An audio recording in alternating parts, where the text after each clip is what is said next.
বরাকের বাঙালিকে মেরুদণ্ডহীন এবং বরাকি বাঙালি একথা বলার সাহস পায় কী করে প্রশান্ত চক্রবর্তী? নিজে একজন উড়িয়া হয়ে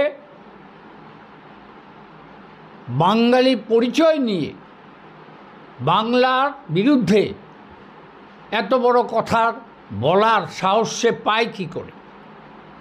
আমরা বরাক ডেমোক্রেটিক ফ্রন্ট থেকে অবিলম্বে তাকে বাঙালিদের অপমান করার জন্য, আসামের 1,20,00,000 বাঙালিকে অপমান করার জন্য তাকে অবিলম্বে গ্রেপ্তার করার জন্য আমরা দাবি জানাচ্ছি মুখ্যমন্ত্রীর কাছে।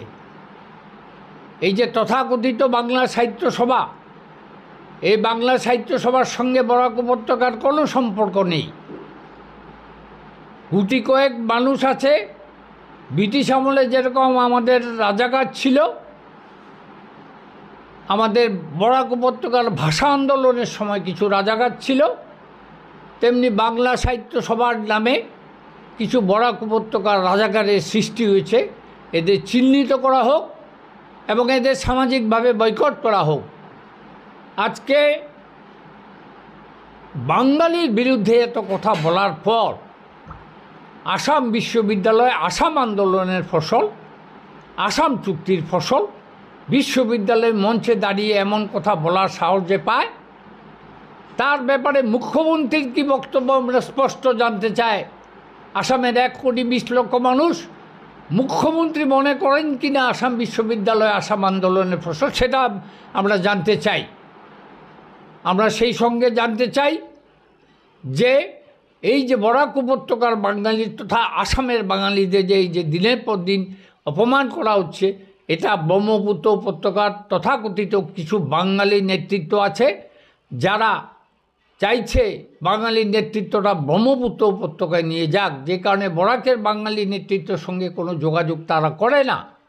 আর আরেকটা জিনিস আমি অত্যন্ত সতর্কতার সঙ্গে লক্ষ্য করছি যে সরকার এককালে হিন্দু মুসলিমের মধ্যে ভুল বোঝাবুঝি সৃষ্টি করে এখন বাঙালি হিন্দুদের মধ্যে একটা ডিভিশন আনার চেষ্টা করা হচ্ছে।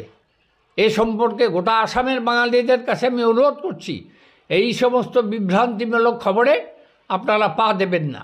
সেই সঙ্গে আমি আমাদের বরাক উপত্যকার 15 জন বিধায়ক, 3 জন সাংসদ, 2 জন মন্ত্রী আছেন, তারা স্পষ্টভাবে তাদের বক্তব্য বলুক, আসাম বিশ্ববিদ্যালয় আসাম আন্দোলনের ফসল না বরাক উপত্যকার মানুষের আন্দোলনের ফসল। এই জিনিসটা বরাক উপত্যকার মানুষ জানতে চায়।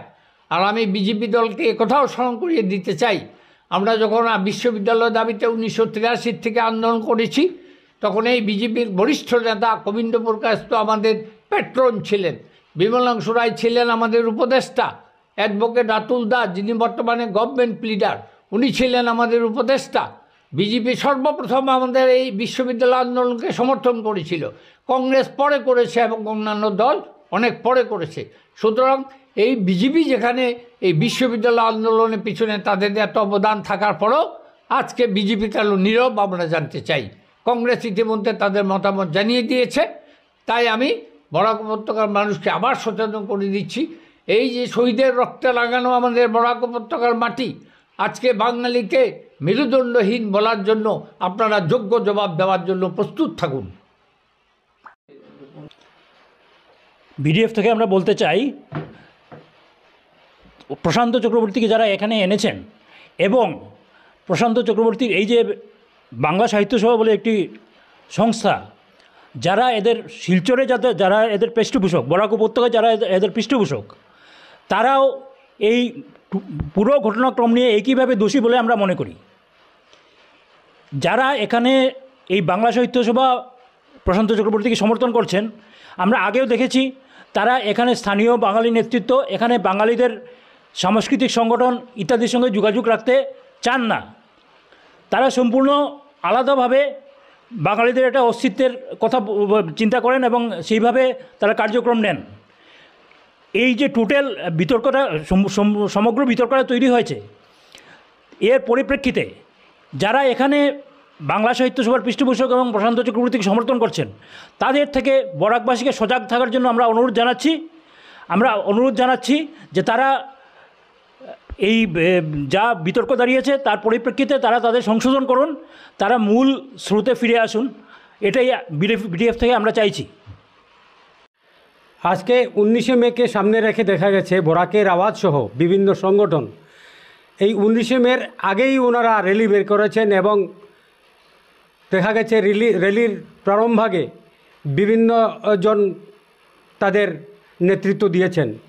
আমরা এই প্রশান্ত চক্রবর্তীর বক্তব্যকে ওনারা কী নজরে দেখছেন এবং আজকে পর্যন্ত ওনাদের কোনো প্রতিক্রিয়া জানতে না পেরে আমরা স্তম্ভিত যে ওনাদের এত 19 নিয়ে এতই যদি মিছিল, তাহলে এবার তারা প্রকাশ্যে বিবৃতি প্রকাশ করুক ওদের মতামত কী।